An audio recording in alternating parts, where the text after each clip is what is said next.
In traveling the world, one often delights in visiting the old palaces of kings and queens and ends up both spellbound by the sumptuous beauty and horrified by the frightful sanitation.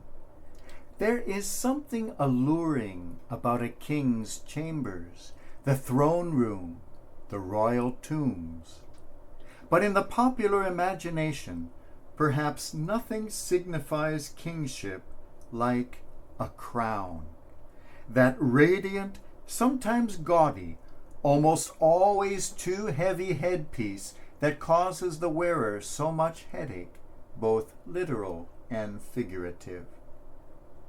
Some of these precious historical crowns may be viewed in museums or treasuries, while many have been destroyed in revolutions or have otherwise disappeared.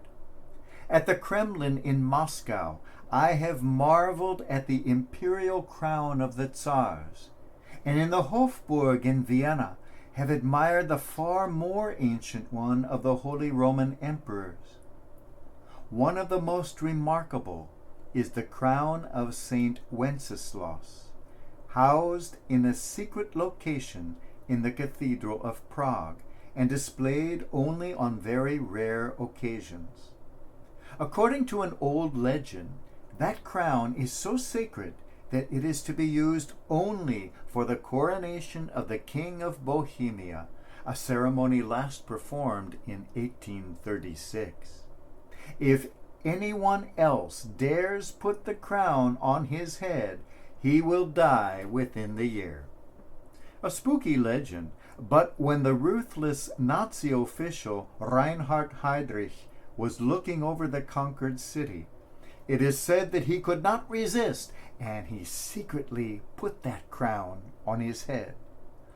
Sure enough, in less than a year, he was assassinated. You don't mess around with Saint Wenceslas. Arguably, the best known, most mystically powerful crown is that of another saint, Saint Stephen, the famous Holy Crown of Hungary. In that kingdom, power resided not in the king, but in the crown itself. The Holy Crown was not an object. It was recognized as a legal person, and the king ruled in the name of the Holy Crown. And so the Hungarians did not look for a crown for their king. They looked for a king for their crown. There is, however, one other crown, radically different from all the others.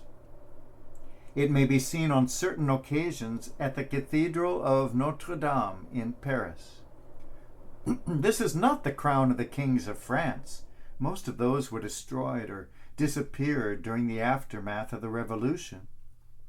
Nor is it made of gold or bedecked with jewels. Nevertheless, it is the most venerated and most precious crown of all. This is the crown of thorns, worn only once, but by someone who has become known as the King of Kings. Every crown is a burden for the one who wears it.